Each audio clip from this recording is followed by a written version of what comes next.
Sebiji burrito berharga $20 telah mencetuskan perbualan di seluruh Amerika tentang isu mampu milik. Anda lihat, ya, kita sedang hidup dalam salah satu zaman terbaik dalam sejarah manusia untuk menikmati kemewahan dan keselesaan. Tetapi pada masa yang sama, harga barang semakin lama semakin mahal. Ramai orang benar-benar kecewa tentang perkara ini. Dan jika Anda tidak fikir ini akan menjadi topik utama dalam pilihan raya akan datang, Anda silap. Isu mampu milik ini sangat besar. Dan apabila semakin ramai orang rasa mereka tidak mampu untuk membeli perkara asas seperti burrito berharga $20, ini akan menjadi sesuatu yang perlu ditangani oleh ahli politik. Daniel, Tetapi apa terangkan kepada sebenarnya yang saya telah garis berlaku? besar Apakah kejadian. skandal burrito $20 itu dan mengapa ia begitu penting? Dan mengapa ia sekali lagi menyebabkan perpecahan besar dalam pergerakan konservatif? Maksud saya, mari kita coba. Dan bagaimana kita boleh terjebak dalam perbualan yang sangat tidak masuk akal ini minggu ini? Jadi, kita sampai ke sini kerana seperti anda sebutkan sedikit dalam pengenalan anda, Andrew Colbert dari Turning Point USA menyatakan bahawa seorang pelajar kolej didakwa memberitahunya bahawa tidak wajar burrito berharga $20.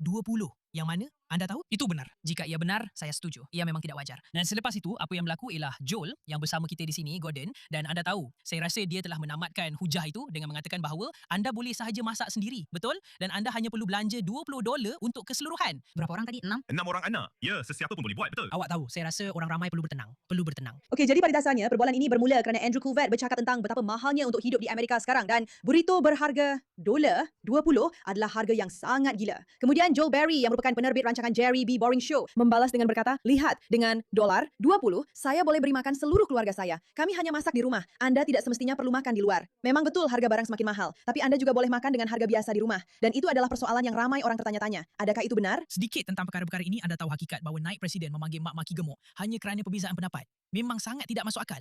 Mungkin mereka berdua patut makan burrito bersama-sama. Saya percaya kata-kata naib presiden adalah, ini adalah lelaki yang tidak pernah terlepas makan burrito, atau sesuatu yang lebih kurang begitu. Yang mana, Anda tahu, saya sebagai seseorang yang pernah menikmati burrito beberapa kali dalam hidup saya. Saya memang peminat besar Chipotle sebenarnya. Jadi saya memang arif tentang harga burrito dan inflasi burrito yang sebenarnya sangat tinggi. Saya rasa istilah yang betul ialah burritoflasi. Saya bukan nak betulkan awak, tapi kalau kita cari istilah politik, saya rasa burritoflasi. David, adakah makanan terlalu mahal di negara ini? Sesetengah makanan memang terlalu mahal. Saya rasa bila kita hadapi COVID dan kemudian pandemik, serta dasar-dasar yang kurang baik yang menyebabkan inflasi, dan sebahagiannya memang akan berlaku juga. Bila Anda tutup ekonomi, kemudian buka semula, ekonomi jadi terlalu rancak. Kita alami macam 30% inflasi.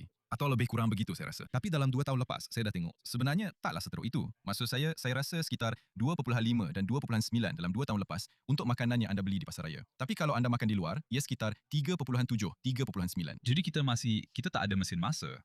Kita tak boleh kembali dan ubah dasar Joe Biden. Inflasi tak akan kembali seperti dulu. Tapi saya rasa kita kena sedar yang ia tak seteruk yang orang sangka. Anda tahu, mereka rasa kesannya. Tapi saya rasa mereka merasai kesan yang agak lambat. Mereka merasai kesan tertangguh daripada apa yang berlaku semasa pandemik, kebanyakannya. Maksud saya, kadang-kadang seperti daging lembu, ada juga masalah lain. Ada makanan lain di mana anda tahu, sesuatu berlaku dalam ekonomi seperti yang kita bincangkan tadi, tetapi ada kemarau saya rasa, dan ada isu-isu lain yang menyebabkan kenapa daging lembu mahal contohnya. Jadi anda lihat inilah bahagian di mana saya ada sedikit masalah tentang perkara ini. Kerana hujah sama ada ia benar-benar berlaku atau tidak adalah hujah yang penting untuk dibincangkan. Dan ya, untuk memahami bahawa peristiwa politik besar memang memberi kesan kepada harga adalah sesuatu yang ramai orang sukar untuk faham. Dan pandemik pasti akan ada kesan jangka panjang daripadanya. Tetapi pada masa yang sama, orang ramai benar-benar sedang bergelut dari segi kewangan. Seperti saya tahu berapa banyak kos untuk keluar membeli belah, tetapi harga memang melambung tinggi. Dan kebanyakan orang tidak memperoleh pendapatan yang cukup untuk keluar dan mampu makan dengan baik. Sekurang-kurangnya jika tidak hanya makan makanan segera yang tidak berkhasiat. Jadi, cuba untuk mendakwa bahawa ini bukanlah apa yang sedang berlaku. Walaupun secara teknikalnya mungkin betul. Tidak menjawab mengapa hampir semua orang merasai kenaikan harga yang begitu ketara.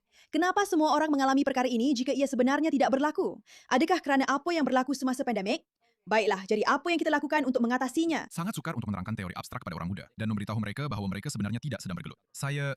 Ia memerlukan segala kekuatan diri saya untuk tidak mengangkat tangan dan berkata, zaman saya dulu, kamu tahu, ya? Tetapi hakikatnya orang muda memang sentiasa bergelut apabila segala-galanya mahal untuk mereka kerana mereka memperoleh pendapatan yang lebih rendah berbanding kebanyakan orang lain. Tetapi saya cuma nak katakan, saya ada nampak satu tinjauan di mana Gen Z lebih kerap keluar makan berbanding golongan boomer walaupun boomer mempunyai lebih banyak wang daripada mereka. Kerana sekarang dah ada Uber Eats dan Ya, ada perkara-perkara semua yang teknologi sebelum baru ini tidak Ya, tersedia, betul? tapi ia menambah banyak kos padanya.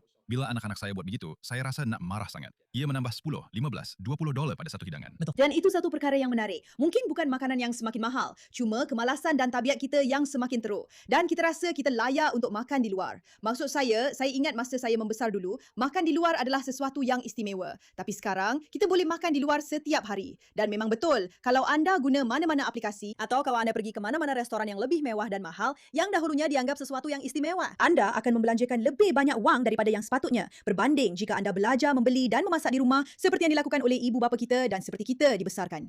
Dan saya rasa itu satu perkara yang penting. Ia banyak berkaitan dengan hakikat bahawa orang ramai kini lebih miskin tetapi mereka lebih terdedah kepada golongan kaya. Jadi mereka rasa mereka lebih miskin daripada sepatutnya, terutamanya golongan muda. Golongan muda memang tidak pernah ada banyak wang. Kebanyakan orang yang masuk universiti pun bekerja semasa belajar, betul?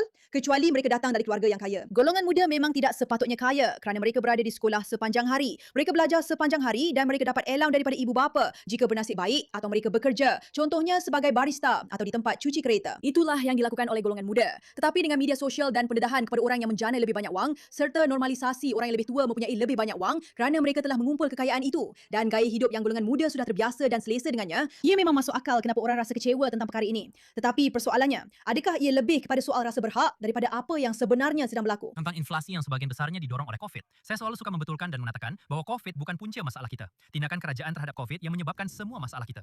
Tetapi, sudah tentu, anda tahu, kami telah katakan dalam rancangan ini. Dan saya tetap berpendirian bahawa tindakan kerajaan terhadap COVID adalah peristiwa politik penentu zaman kita.